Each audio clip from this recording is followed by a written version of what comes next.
Hi friends, welcome back. I am Mannu Kumar और मैं आज बात करने जा रहा हूं साइंस के ऑब्जेक्टिव क्वेश्चंस की, जिसमें हम लोगों ने सेट नंबर 1 पहले ही कंप्लीट कर लिया और आज सेट 2 में आपका हार्दिक अभिनंदन करता हूं। जानकारी के लिए मैं बता दूं कि हम लोग क्लास 10वीं के बिहार बोर्ड एग्जामिनेशन को लेकर के काफ़ी सीरियस है और इस समय हम लोग ऑब्जेक्टिव क्वेश्चंस आंसर कर रहे हैं साइंस के लिए, विज्ञान के लिए, जिसमें से क्वेश्चन नंबर 1 से लेकर क्वेश्चन नंबर 50 तक पहले सेट में हमने कंप्लीट करके आपको दे दिया है और इसमें आपको फिर से सेट नंबर 2 में क्वेश्चन नंबर 1 से लेकर क्वेश्चन नंबर 50 तक कंप्लीट करना है। कुल 5 हम लोग सेट बनाने वाले हैं, जिसमें से आपको एग्जामिनेशन में इसी में से क्वेश्चंस रहेंगे और इस चीज़ को आप भी इस रीजन को लेकर सेटिस्फाइड हो चुके हैं और पूर्व जो हम लोग का एक्सपीरियंस है उसको आपने फील किया। बहुत सारे लोगों ने बहुत बड़े प्रोबेबिलिटी पर समर्थन भी किया। तो चलिए इसी के साथ हम लोग बिना टाइम वेस्ट किए हुए स्टार्ट करते हैं डायरेक्टली आपका सेट नंबर 2 साइंस का। क्वेश्चन नंबर 1 को स्टार्ट करने से पहले सबसे पहले आपको कुछ निर्देश जानना होगा। देखिए लिखा है इसमें कि खंड अ वस्तुनिष्ठ प्रश्न, प्रश्न संख्या 1 से 50 तक वस्तुनिष्ठ प्रश्न है जिनके 4 विकल्प दिए गए हैं, उनमें से एक ही सही है। अपने द्वारा चुने गए सही विकल्प को OMR शीट पर चिन्हित करें। आपको क्या करना है कि क्वेश्चन नंबर 1 से लेकर के 50 तक कुल 50 क्वेश्चनों में से प्रत्येक क्वेश्चन के 4 ऑप्शन दिए गए हैं, उसमें से केवल एक ही ऑप्शन सही है। आपको उसको लेकर के OMR शीट पर एग्जामिनेशन में कलर कर देना होगा। लेकिन जानकारी के लिए मैं आपको बता देना चाहूँगा कि क्वेश्चन नंबर 1 से 50 तक कुल 50 क्वेश्चन हैं, बट आपको केवल इसमें से करना है ओनली 14 क्वेश्चंस। आपको केवल 40 क्वेश्चंस का आंसर देना है। यदि आप 40 अधिक क्वेश्चंस का आंसर देते हैं तो शुरुआत से लेकर के अंतिम 40 तक, जहां तक आपने टिक किया है 40, हो सकता है कि 45 पर आपका शुरू से 40 हो रहा हो, तो फर्स्ट से स्टार्टिंग से लेकर के लास्ट तक के 40 प्रश्नों को ही रखा जाएगा। उसके बाद भले आपका सही हो या गलत हो, उसका मूल्यांकन नहीं किया जाएगा। चलिए तो डायरेक्टली हम लोग स्टार्ट करते हैं। क्वेश्चन नंबर आपका 1 बिना टाइम को वेस्ट किए हुए। क्वेश्चन नंबर 1 आपका बोल रहा है कि निर्वात में प्रकाश की चाल क्या होती है। ऑप्शन है आपके पास A 3 × 10⁸ सेंटीमीटर प्रति सेकेंड, B 3 × 10⁸ किलोमीटर प्रति सेकेंड, C 3 × 10⁸ मीटर प्रति सेकेंड और D है इनमें कोई नहीं। सही इसका आंसर हो जाएगा नंबर C 3 × 10⁸ मीटर प्रति second. Question number 2, question number 2 इसका है कि दाढ़ी बनाने में कौन सा दर्पण उपयुक्त होता है। देखिए दाढ़ी बनाने के लिए जितना चेहरा बोल्ड दिखे, बड़ा दिखे, बिग दिखे, बनाने में उतना ही ज़्यादा सावधान, उतना ही आसानी होती है, हेल्प मिलता है, इसीलिए अवतल दर्पण का उपयोग करते हैं। नंबर C सही आंसर होगा, क्योंकि अवतल दर्पण में किसी भी वस्तु का प्रतिबिंब वस्तु से काफ़ी बड़ा बनता है। तो इस प्रकार से दूसरे का C आंसर सही रहेगा, अवतल दर्पण। इसके बाद हम लोग देखते हैं इसका question number 3। Question number 3, question number 3 है कि गोलीय दर्पण की फोकस दूरी उसकी वक्रता त्रिज्या की होती है। गोलीय दर्पण की फोकस दूरी उसकी वक्रता त्रिज्या की होती है। देखिए F = होता है, आप जानते हैं कि R/2, मतलब गोलीय दर्पण की जो फोकस दूरी है वह वक्रता त्रिज्या की आधी होती है। तो ये हो जाएगा आपका नंबर A सही आंसर, तो तीसरा का A सही रहेगा। इसके बाद से क्वेश्चन नंबर 4, साइड मिरर के रूप में किसका उपयोग होता है। साइड मिरर के रूप में किसका उपयोग होता है। A है उत्तल मिरर, B है अवतल मिरर, C है दोनों और D है इनमें कोई नहीं। सही इसका आंसर है नंबर A उत्तल मिरर अर्थात उत्तल दर्पण। क्वेश्चन नंबर इसका 5, एक उत्तल लेंस की फोकस दूरी 20 सेंटीमीटर है, तो इसकी क्षमता क्या होगी। देखिए लेंस की क्षमता होता है P = 1/f, मतलब लेंस की फोकस दूरी के व्युत्क्रम को लेंस की क्षमता कहते हैं, इसे P से निरूपित करते हैं, अर्थात 1 और बट्टा हो जाएगा आपका 20। इसको कटाएंगे तो आपके सामने आ जाएगा कितना, 20 × 5 = 100, मतलब प्लस में 5 डायप्टर। सही C इसका आंसर रहेगा। तो A में था आपका केवल प्लस में 0.5 डायप्टर, उसके बाद से आपका था B में -0.5 डायप्टर, C था +5 डायप्टर और D था -5 डायप्टर। सही इसका आंसर रहेगा नंबर C +5 डायप्टर। इसके बाद देखेंगे आप क्वेश्चन नंबर इसका 6। क्वेश्चन नंबर 6 भी आपके सामने खुल चुका है। स्नेल का नियम है क्या। तो स्नेल का नियम होता है sin I/sin r = नियतांक, मतलब A रहेगा इसका सही आंसर। तो A में दिया है केवल μ = sin I/sin r बी में है mu is equal to sine i plus sine r, C है आपका केवल sine i minus sine r, और डी इनमें कोई नहीं। सही इसका आंसर आएगा नंबर ए। क्वेश्चन नंबर आपका 7, जब प्रकाश की किरण एक माध्यम से दूसरे माध्यम में जाती है तो अपने पूर्व पथ से विचलित हो जाती है, इस घटना को क्या कहते हैं? तो ए है प्रकाश का अपवर्तन, बी है प्रकाश का परावर्तन, सी है प्रकाश का विक्षेपण, और डी है इनमें कोई नहीं। सही इसका आंसर आएगा नंबर ए, प्रकाश का अपवर्तन। क्वेश्चन नंबर इसका 8, क्वेश्चन नंबर 8 है कि दंत विशेषज्ञ किस प्रकार के दर्पण का उपयोग मरीजों को दांत का बड़ा प्रतिबिंब देखने के लिए करते हैं? ए है समतल दर्पण, बी है अवतल दर्पण, सी है उत्तल दर्पण, डी है इनमें कोई नहीं। तो सही इसका आंसर रहेगा नंबर बी, अवतल दर्पण। देखिए इसके लिए हम लोग पहले भी अभी दाढ़ी बनाने वाला क्वेश्चन को हम लोग सॉल्व किए थे, वही सेम प्रोसेस यहाँ भी फॉलो होगा, मतलब बी रहेगा इसका सही आंसर, अवतल दर्पण। क्वेश्चन नंबर इसका 9, एक कूलाम विद्युत आवेश कितने प्रोटॉन से बनता है? ए है 1.6 into 10 to the power -19, B है 1.6 into 10 to the power 19, C है 6.25 into 10 to the power 18, D है 6.25 इंटू 10 टू द पावर -18। तो देखिए इसका सही आंसर हो जाएगा number B, 1.6 into 10 to the power 90। वही इलेक्ट्रॉन पर, प्रोटॉन की जगह पर केवल इलेक्ट्रॉन कहा था तो इसका नंबर ए सही आंसर होता, लेकिन ये केवल कहा है कि इसके लिए प्रोटॉन के लिए बोला है, इसलिए नंबर बी इसका सही आंसर रहेगा। क्वेश्चन नंबर इसका 10, विद्युत फ्यूज विद्युत धारा के किस प्रभाव पर कार्य करता है? ए है ऊष्मीय, बी है चुंबकीय, सी है रासायनिक, डी है इनमें कोई नहीं। सही इसका आंसर रहेगा नंबर ए, क्या? तो ऊष्मीय। इसके बाद से क्वेश्चन नंबर आपका 11, क्वेश्चन नंबर 11 है कि लघुपथन मतलब शॉर्ट सर्किट के समय परिपथ में विद्युत धारा का मान क्या होता है? ए है बहुत कम हो जाता है, बी है परिवर्तित नहीं होता है, सी है बहुत अधिक बदलता है, और डी निरंतर परिवर्तित होते रहता है। सही इसका आंसर रहेगा नंबर सी, बहुत अधिक बदलता है। इसके बाद से क्वेश्चन नंबर इसका आप देखेंगे आप 12, बोल रहे कि ग्लोबल वार्मिंग के लिए निम्नलिखित में से कौन सी गैस उत्तरदायी है? ग्लोबल वार्मिंग के लिए निम्नलिखित में से कौन सी गैस उत्तरदायी है? ए है N2, बी है CO2, सी है O2 और डी है NH3। सही इसका आंसर रहेगा number B, CO2। Question number 13, कौन सा लेंस अपसारी लेंस कहलाता है? अवतल लेंस, उत्तल लेंस, अवतल और उत्तल दोनों, और डी है इनमें कोई नहीं। इसका सही आंसर रह जाएगा नंबर ए, अवतल लेंस। अवतल लेंस को अपसारी लेंस भी कहते हैं। क्वेश्चन नंबर इसका 14, पुतली के साइज को कौन नियंत्रित करता है? पुतली के साइज को कौन नियंत्रित करता है? ए है क्या? तो पक्षमाभी, बी है परितारिका, सी है नेत्र लेंस, और डी है रेटिना। सही इसका आंसर रहेगा नंबर ए, क्या? तो पक्षमाभी। क्वेश्चन नंबर अब आप देखेंगे इसका 15, भारत में उत्पादित प्रत्यावर्ती विद्युत धारा की आवृत्ति होती है? ए है 50 हर्ट्ज, बी है 60 हर्ट्ज, सी है 70 हर्ट्ज, और डी है 80 हर्ट्ज। सही इसका आंसर रहेगा नंबर ए, 50 हर्ट्ज। इसके बाद देखेंगे आप क्वेश्चन नंबर इसका 16, क्वेश्चन नंबर 16 भी डेफिनेटली आपके सामने खुल चुका है। बोल रहे कि घरेलू विद्युत परिपथ में उदासीन तार का रंग कैसा होता है? ए है लाल, बी है हरा, सी है काला, और डी है पीला। देखिए ये डिपेंड करता है तार पर। यदि मान लीजिए कि तार में आपके लाल हैं और पीले हैं तो ऐसे कंडीशन में पीले वाले को बोलते हैं उदासीन तार। फिलहाल मैक्सिमम कंडीशन में फॉलो होता है कि जो उदासीन तार होता है वह होता है काले रंग का, इसलिए इसका सी आंसर सही रहेगा। तो 16 का सी। क्वेश्चन नंबर 17 बोल रहा है कि एलपीजी का मुख्य अवयव क्या है? एलपीजी का मुख्य अवयव क्या है?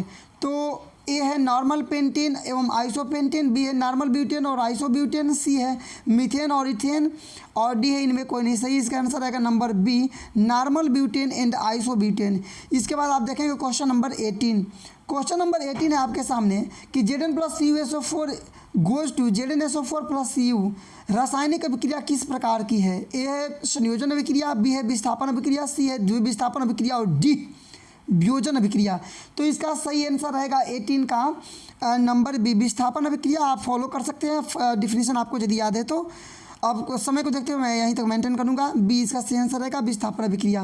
अब हम लोग देखेंगे क्वेश्चन नंबर 19, श्वसन किस प्रकार की रासायनिक अभिक्रिया है? उपचयन, संयोजन, ऊष्माक्षेपी, ऊष्माशोषी। श्वसन से चूंकि ऊष्मा की प्राप्ति होती है इसलिए सी इसका सही आंसर रहेगा क्या? ऊष्माक्षेपी।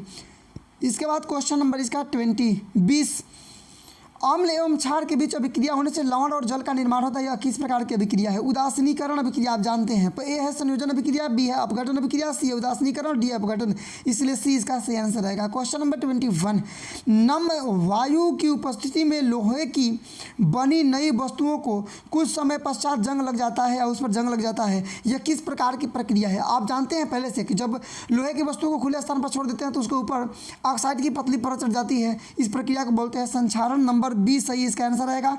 ए है अपचयन, बी है संक्षारण, सी है उदासीनीकरण, डी है अपघटन, इसलिए बी इसका सही आंसर रहेगा। क्वेश्चन नंबर इसके बाद से इसका 22 बोल रहा है कि 22 इसका बोल रहा है कि संगमरमर का रासायनिक सूत्र होता है CaCO3 MgCO3 CaHCO3 का होल ट्वाइस MgHCO3 का होल ट्वाइस। सही इसका आंसर रहेगा number A CaCO3। Question number इसके बाद से 23, लिटमस विलयन बैगनी रंजक होता है जो निम्न में से किससे निकाला जाता है? ए इसका सही आंसर रहेगा लाइकेन से। जो लिटमस पत्र है वो बनता है लाइकेन से। ए है लाइकेन, बी है लाल पत्ता गोभी, सी है हल्दी और डी है आपका पेटूनिया फूल, इसलिए ए सही आंसर रहेगा। क्वेश्चन नंबर 24, जल को जीवाणु रहित बनाने के लिए किसका उपयोग करते हैं? ए है धोन सोडा, बी है बेकिंग सोडा, सी है फिटकरी और डी है बिरंजक चूर्ण। बिरंजक चूर्ण सही इसका आंसर रहेगा क्योंकि इसका उपयोग कीटाणुनाशक के रूप में किया जाता है। इसके बाद से 25, मिल्क ऑफ मैग्नीशिया अर्थात MgOH का होल ट्वाइस के जलीय विलयन को निम्नांकित में किस रूप में उपयोग किया जाता है? ए है एंटासिड, बी है एनाल्जेसिक, सी है एंटीबायोटिक और डी है एंटीसेप्टिक। सही इसका आंसर रहेगा नंबर ए एंटासिड। इसके बाद देखेंगे आप क्वेश्चन नंबर 26, स्टेनलेस स्टील किसका मिश्र धातु है? ए है लोहा का, बी है तांबा का, सी है एल्यूमिनियम का, डी है टीन का। सही इसका आंसर रहेगा नंबर ए लोहे का। क्वेश्चन नंबर 27, सिनेबार किसका अयस्क है? पारा का, बी सही इसका आंसर रहेगा क्योंकि आप डेफिनेटली इस चीज़ को जानते होंगे कि पारा का अयस्क होता है प्रमुख अयस्क होता है सिनेबार। सही इसका आंसर रहेगा नंबर बी। क्वेश्चन नंबर इसके बाद से 28, एल्कोहल का क्रियाशील मूलक है? ए है CHO, बी है CO, सी है OH और डी है COOH। देखिए इसका सही आंसर रहेगा नंबर COH क्योंकि पहला वाला एल्डिहाइड है, दूसरा वाला कीटोन है, तीसरा वाला जो सी है वो है एथेनॉल मतलब अल्कोहल है और सी है कार्बोक्सिल समूह है, इसलिए सही इसका आंसर रहेगा number C. Question number 29, calcium carbide जल के साथ अभिक्रिया करके देता है क्या? Alkane, ethane, ethene, ethyne. तो सही इसका आंसर रहेगा 29 का नंबर डी एथाइन। चलिए अब इसके बाद देखेंगे हम लोग क्वेश्चन नंबर 30। क्वेश्चन नंबर 30 भी डेफिनेटली आपके सामने खुल चुका, आप देख पा रहे होंगे। आवर्त सारणी के ऊर्ध्वाधर स्तंभों को क्या बोलते हैं? देखिए आवर्त सारणी में जो ऊर्ध्वाधर है मतलब खड़े हैं उनको बोलते हैं वर्ग और जो क्षैतिज है उनको बोलते हैं आवर्त। ये ऊर्ध्वाधर के लिए बोल रहा है इसलिए सही इसका आंसर रहेगा नंबर ए क्या तो वर्ग। इसके बाद क्वेश्चन नंबर 31, ऑक्जेलिक अम्ल का प्राकृतिक स्रोत निम्नलिखित में से कौन है? ए है संतरा, बी है टमाटर, सी है सिरका और डी है इमली। सही इसका आंसर रहेगा नंबर बी टमाटर। क्वेश्चन नंबर 32, किस रासायनिक यौगिक को गर्म करने पर प्लास्टर ऑफ पेरिस का निर्माण होता है? ए है इसका क्या तो बिरंजक चूर्ण, बी है जिप्सम, सी है चूना पत्थर और डी है कच्चा चूना। सही इसका आंसर रहेगा नंबर बी क्योंकि जिप्सम को 125 डिग्री सेल्सियस ताप पर गर्म करने पर प्लास्टर ऑफ पेरिस का निर्माण होता है। बी सही इसका आंसर रहेगा। इसके बाद आप देखेंगे क्वेश्चन नंबर इसका 33। तो 33 बोल रहा है कि एसिटिक अम्ल का IUPAC नाम क्या है? एसिटिक अम्ल का मतलब आप क्या समझ रहे हैं? तो एसिटिक अम्ल का IUPAC नाम होता है एथेनोइक अम्ल। एसिटिक अम्ल का IUPAC नेम होता है क्या तो एथेनोइक अम्ल। आप इसमें से मैनेज कर लेंगे, नंबर सी इसका सही आंसर होगा क्योंकि ए है मेथेनोइक अम्ल, डी बी है प्रोपेनोइक अम्ल और सी ही है आपका एथेनोइक अम्ल, डी है टार्कटिक अम्ल, इसलिए सही आंसर रहेगा इसका नंबर सी। क्वेश्चन नंबर 34 मस्तिष्क उत्तरदायी है किसके लिए? ए सोचने के लिए, बी हृदय स्पंदन के लिए, सी शरीर का संतुलन बनाने के लिए, डी इनमें सभी। तो डी का सही आंसर रहेगा इनमें सभी। क्वेश्चन नंबर आपका 35 ECG का पूरा नाम क्या है? ए है इलेक्ट्रोकार्डियोग्राम, बी है इलेक्ट्रॉन कार्डियोग्राम, सी है इलेक्ट्रो कारपोरेशन ग्राम और डी है इनमें कोई नहीं। तो देखिए ईसीजी का पूरा नाम होता है इलेक्ट्रोकार्डियोग्राम, जबकि इसमें कोई ऑप्शन इलेक्ट्रोकार्डियोग्राम नहीं है, इसलिए इसमें से इनमें कोई नहीं सही। इसका आंसर रहेगा नंबर डी, क्योंकि ईसीजी का पूरा नाम होता है इलेक्ट्रोकार्डियोग्राम। इलेक्ट्रोकार्डियोग्राम। अब पहला आपका क्या है, इलेक्ट्रिक कार्डियोग्राम, जबकि सही उसका फुल फॉर्म क्या होता है, इलेक्ट्रोकार्डियोग्राम, इसलिए डी रहेगा, इनमें कोई नहीं। इसके बाद देखेंगे आप क्वेश्चन नंबर 36। मानव शरीर का सामान्य रक्तचाप कितना होता है? ए है 120/80, बी है 80/120, सी है 120/180, डी है 100/80। तो 36 का सही आंसर हो जाएगा नंबर ए, क्या? तो 120/80। नंबर 37, रक्त में आयरन की कमी से कौन सा रोग होता है? ए है टीबी, बी है मधुमेह, सी है एनीमिया और डी है उच्च रक्तचाप। मेरे अंदाज से आपको डेफिनेटली निश्चित तौर पर इसका आंसर आपको पहले से पता होगा, क्योंकि रक्त में आयरन की कमी से होता है एनीमिया। नंबर सी इसका सही आंसर रहेगा। 38 वृषण द्वारा स्रावित हार्मोन कहते हैं, वृषण द्वारा स्रावित हार्मोन को कहते हैं क्या? ए है टेस्टोस्टेरॉन, बी है प्रोजेस्टेरॉन और सी है एस्ट्रोजन और डी है प्रोलेक्टिन। तो सही इसका आंसर हो जाएगा नंबर ए, टेस्टोस्टेरॉन। ए सही इसका आंसर रहेगा। नंबर आपका 39, मास्टर ग्रंथि कौन कहलाता है? ए है पिट्यूटरी ग्रंथि, बी है गर्भाशय से, सी है फैलोपियन नलिका में और डी है अंडाशय से। देखिए जानकारी के लिए मैं बता दूं कि जो इसमें पिट्यूटरी ग्रंथि है उसी को बोलते हैं हम लोग मास्टर ग्रंथि, क्योंकि जो पिट्यूटरी ग्रंथि है ना वो बहुत अन्य सारी ग्रंथियों को अंतःस्रावी ग्रंथियों के स्राव के मात्रा और समय को निर्धारित करता है। इसीलिए यही कारण है कि इस पिट्यूटरी ग्रंथि को मास्टर ग्रंथि भी कहा जाता है। नंबर ए सही रहेगा आपका आंसर। क्वेश्चन नंबर आपका 40 इसका, मस्तिष्क की बाहरी झिल्ली को कहते हैं, मस्तिष्क की बाहरी झिल्ली को कहते हैं क्या? तो ए है आपका पायामेटर, बी है इसका ड्यूरामेटर, सी है इसका अरेलनाइड और डी है इनमें कोई नहीं सही। इसका आंसर रहेगा नंबर बी, ड्यूरामेटर। ये मस्तिष्क की बाहरी झिल्ली का नाम है। इसके बाद से रहेगा आपका 41 मतलब 41, कौन लैंगिक जनन संचारित रोग नहीं है? मतलब इन चारों रोगों में से कौन ऐसा रोग है जो लैंगिक कारणों से नहीं फैलता है बल्कि किसी दूसरे कारण से फैलता है? तो पहला है एड्स, ये लैंगिक कारण से फैलता है, बी है गोनोरिया, ये भी लैंगिक कारणों से फैलता है, सी है इसका सिफिलिस, ये भी लैंगिक कारणों से फैलता है, डी है इसका टाइफाइड। देखिए टाइफाइड एक बुखार का प्रकार है और इसमें लैंगिक कारणों का कहीं भी कोई जिम्मेवारी नहीं होती, इसलिए सही इसका आंसर रहेगा नंबर डी, टाइफाइड। नंबर इसके बाद से आप करेंगे 42 मनुष्य में लिंग निर्धारण करता है कौन?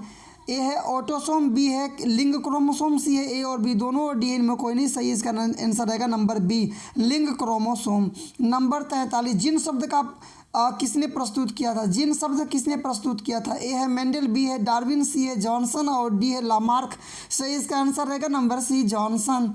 इसके बाद से करेंगे आप क्वेश्चन नंबर 44 क्वेश्चन नंबर 44 बोल रहा है कि उस वैज्ञानिक का नाम बताइए जिसने विकास के सिद्धांत का प्रतिपादन किया। उस वैज्ञानिक का नाम बताइए जिसने विकास के सिद्धांत का प्रतिपादन किया था। ए है लामार्क, बी है मेंडल, सी है डार्विन और डी है अरस्तु। सही इसका आंसर रहेगा नंबर सी, डार्विन। डार्विन ने ही विकासवाद के सिद्धांत का प्रतिपादन किया था। आप सब्जेक्टिव चैनल पर जाकर के इसका पूरा डिफिनीशन आप जान सकते हैं, पूरे रीजन को आप समझ सकते हैं। 45 ओजोन परत के अवक्षय के लिए मुख्य रूप से जिम्मेवार है। ओजोन परत के अवक्षय के लिए मुख्य रूप से जिम्मेवार है। ए है CO2, बी है SO2, सी है CFC और डी है NO2। सही इसका आंसर रहेगा नंबर सी, CFC मतलब क्लोरोफ्लोरोकार्बन, CFC। नंबर सी इसका सही आंसर रहेगा 45 का। इसके बाद क्वेश्चन नंबर आपका 46 रहेगा। 46 अमृता देवी बिश्नोई पुरस्कार किस क्षेत्र में दिया जाता है? ए है खेल, बी है शिक्षा, सी है जैव संरक्षण और डी है सभी। सही इसका आंसर रहेगा नंबर सी, जैव संरक्षण। इसके बाद से करेंगे आप 47 बोला है कि कूड़े कचरे को एक जगह एकत्र कर उनको वैज्ञानिक तरीके से निपटारा करना क्या कहलाता है? तो ए है पुनःचक्रण, बी है कचरा प्रबंधन, सी है जैव आवर्धन और डी है जैव तकनीक। तो सही इसका आंसर रहेगा नंबर बी, कचरा प्रबंधन, बी इसका सही आंसर रहेगा।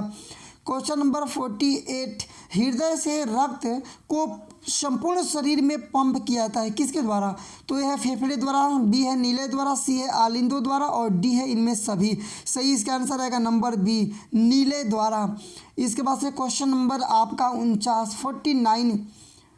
49 है कि चिपको आंदोलन का मुख्य उद्देश्य क्या था? चिपको आंदोलन का मुख्य उद्देश्य क्या था? ए है मिट्टी को, मैंने किसको संरक्षित करना था? ए है मिट्टी को, बी है वृक्षों को, सी है जल को, डी है बिजली को। सही इसका आंसर रहेगा नंबर बी, वृक्षों को। चिपको आंदोलन में वृक्ष, अंगू के वृक्ष से ही चिपका जा रहा था। नंबर 50 मतलब 50, वंशानुगत नियमों का प्रतिपादन किसने किया? वंशानुगत नियमों का प्रतिपादन किसने किया? ए है चार्ल्स डार्विन, बी है रॉबर्ट हुक और सी है जेसी बोस और डी क्या बोलते हैं डी है इसका ग्रेगर जॉन मेंडल। तो जानिए वंशानुगत नियमों का प्रतिपादन ग्रेगर जॉन मेंडल ने किया था और यही कारण है कि ग्रेगर जॉन मेंडल को अनुवांशिकी विज्ञान का जनक या पिता कहा जाता है। तो 50 का सही आंसर रहेगा number D, Gregor John Mendel. इन्होंने ही मटर के पौधों को लेकर के अपने प्रयोग को प्रदर्शित किया था और इस पर वंशानुगत के नियमों का प्रतिपादन किया था। तो इस प्रकार से आपका 1 से लेकर के पूरे 50 के लिए बस केवल इतना ही। वीडियो को अंत तक देखने के आपका बहुत बहुत धन्यवाद। अगले सेट में आपको मिलते हैं फिर कुछ नए क्वेश्चन और उनके आंसर्स के साथ। तब तक के लिए बेस्ट ऑफ लक।